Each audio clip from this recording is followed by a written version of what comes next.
Hello and welcome to this MPC special broadcast here on CNBC Africa. Nigeria's Monetary Policy Committee is set to announce its final interest rate decision for 2025. I'm Kenneth Igbomo, coming to you live from our studio here in Lagos. And we have an exciting lineup of guests to discuss the developments ahead of the MPC announcement today. First, on the global front, the US dollar was steady earlier today, even as investors deliberate over the chances of a Federal Reserve rate reduction next month following the dovish comments from policymakers. Investors are continuing to watch for any news that could impact the Fed's decision when it meets on the 10th of December. The Fed cut the rate by a quarter percentage point at its September meeting. However, at its next meeting, policymakers may have to proceed without the latest inflation and jobs data due to a government shutdown, which lasted for 3 days. Meanwhile, the South African Reserve Bank cut rates by 25 basis points at its last meeting for the year. And for Nigeria, the last meeting, the Central Bank of Nigeria the MPC cut the MPR by 50 basis points to 27%, tightened the CRR framework, adjusted the standing facilities corridor, and also introduced a 75% CRR on non-TSA public sector deposits to strengthen liquidity management. But a lot has changed since the last meeting. The macroeconomic environment has continued to improve. Inflation has slowed for 7 consecutive months, with headline inflation moderating to 16.05% in October. The Naira remains broadly stable, while external reserves rose to $44.2 billion as of November 21st. Nigeria's Eurobond issuance was also oversubscribed by 400%, reflecting strong investor appetite. Additionally, S&P revised Nigeria's sovereign outlook to positive from stable, citing improving external and fiscal conditions. And also, Nigeria was officially removed from the FATF grey list in October. But more recent developments around insecurity is threatening the progress achieved so far. So what will the MPC decide today? To put things in perspective as we await the announcement from the CBN Governor Layemi Cardoso, I'm joined in studio by Bismarck Rewane, the CEO of Financial Derivatives Company, Kubi Momo, the Executive Director of Risk Management at FSD Merchant Bank, and Gregory Crunston, the Consultant on African Economics. Thank you so much, ladies and gentlemen, for your time today. Interesting build-up that we're seeing here. Let me start with Bismarck and start with the big picture here, what we're looking at here. We've seen inflation drop so far to 16.05%. You know, how does this shift the policy space compared to September?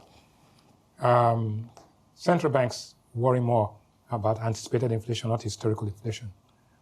The inflation has come down. Don't forget the base year effect. The rebasing was done in December last year. So the base year effects will have an impact of actually increasing the rate of inflation. So for December, we think there'll be a spike in inflation. So we're not going to read so much into the inflation trend. Also, that's the end of the harvest period, and we begin to see some of those commodity prices begin to go. We've seen the exchange rate gone from appreciation to flatlining, and we've seen the reserves go as high as $46 billion. And so basically, I think a cut, the magnitude of the cut will depend on two things. One, how much is the central bank willing, right, to infuse liquidity into the system and run the risk of overheating the economy?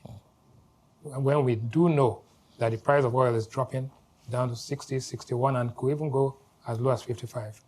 Two, the imponderables about insecurity. Insecurity means that the food basket is most affected, which means that food prices could actually spike because they're not coming in. The other big elephant in the room is the price of petrol, which is now 910 naira, but don't forget it had gone down all the way to 841.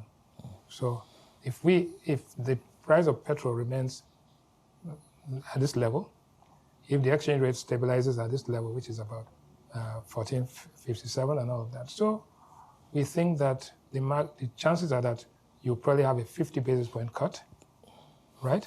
And with no adjustment to the asymmetric corridor. And that's what I see happening. Okay, Bismarck says likely 50 basis point cut. Kubi, your take? Well, I hear Bismarck, and generally, if you look at the stance of the CBN, it's been extremely, they haven't done any serious moves. They've kept the market extremely stable so that there are no surprises, there have been no shocks. I think in line with what we saw at the previous MPC, we'll see another cut again today, 50, 100. There have been some bullish analysis saying that we could go as high as 100, but I'm not sure we'll see above 100 definitely. However, if you look at the macroeconomics has been excellent in terms of what we've seen in the last couple of months. That goes as far as the real growth in the economy in terms of GDP. We've seen inflation. Inflation currently is at a 5-year low. The last time we had inflation this low was somewhere around COVID, just after COVID. Reserves are at, I think, also a 5 or 6 year high. So we're looking at, the last time we saw these numbers was around COVID. CBN right now has a war chest, which we are taking into 2026. So they certainly have room to do some tweaks around the rate and also around the corridor. We might see some adjustment, especially on the SDF side, if CBN is looking to moderate the cost at which it's paying on the SDF to banks. And because those have been quite high, the OMO payments are also quite high. So this might be an opportunity for something to happen around that, so that we're not going with such high rates into 2026. So I think those will weigh on balance in terms of the fragility. So you wouldn't want to move too fast, too much too fast, and then also the amount of tools they have, which they can deploy at the moment. So that balance for me. All right, Gregory Bismarck played it safe there. He said 50 basis points could be a bit more aggressive, 50 to 100. She also says that likely adjustment on the SDF side. What's your take on looking at the big picture, Gregory? Okay, thanks for that. Well, look, if you take an ideological position, you go for the big bang in rate cuts, but far too dangerous. And we should remember that a good part of the improvement in the fundamentals is due to the carry trade and the FBIs. So no big bang. The other two other possibilities. One is no change. I think no change is, this argument rests really upon festive season price rises. But, I've looked back at the last several years and the data, and month-to-month changes, October, November, December. And actually, it's a mixed picture. So it's not all disaster there. So basically, I'm going for a small rate cut, and probably 50, I would guess. I don't think this undermines credibility in any way in the governors and the central bank's efforts. Look, we should remember this Eurobond issue was a great success. Okay, look, if we're very cynical, you might say that Eurobond investors aren't terribly discerning, but maybe that's a bit harsh. So I think 50 basis points is short in a few moments. And the other talk is about, I've seen some talk about cut the CRR. Well, the CRR in Nigeria, compared to its peers, is incredibly high. I mean, cut the CRR, but are the banks going to lend to the real economy? It's the old, we've been there many times before. One final remark about, if you look at the statements and utterances from central bank and MPC members, there's a lot of talk about harmonizing monetary and fiscal. It's a bit of a cliche, I know.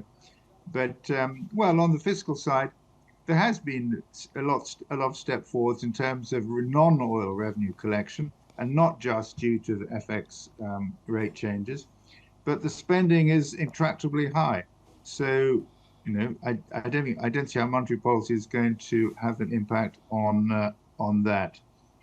And just a very final point. I mean, it's worth remembering actually that last time the vote was not unanimous. I was looking through the personal statements, and at least one member didn't want any change.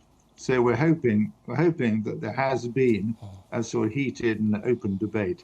But I'm sticking for my 50 basis points. All right, now quite interesting insights there from Gregory. Quite a lot said there. But let's look at the decision making so far and the new tool introduced, and also your take on how that has worked so far, Bismarck.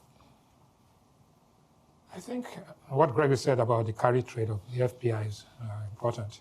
So if you take the FPIs out, $13 billion out, you're back to about $22 billion. Still a comfort zone. But I don't want you to forget about the fact that if the price of oil drops and our production is also falling, then we got a problem. And you see, if you do, big bang means that you do it and then you know that in 2026 is an election year, so you're not going to do anything. But I still believe that the central bank will be looking at the exchange rate impact and the transmission lag. They don't want the exchange rate to run away from us, especially at this time. So they'll be more conservative in their approach.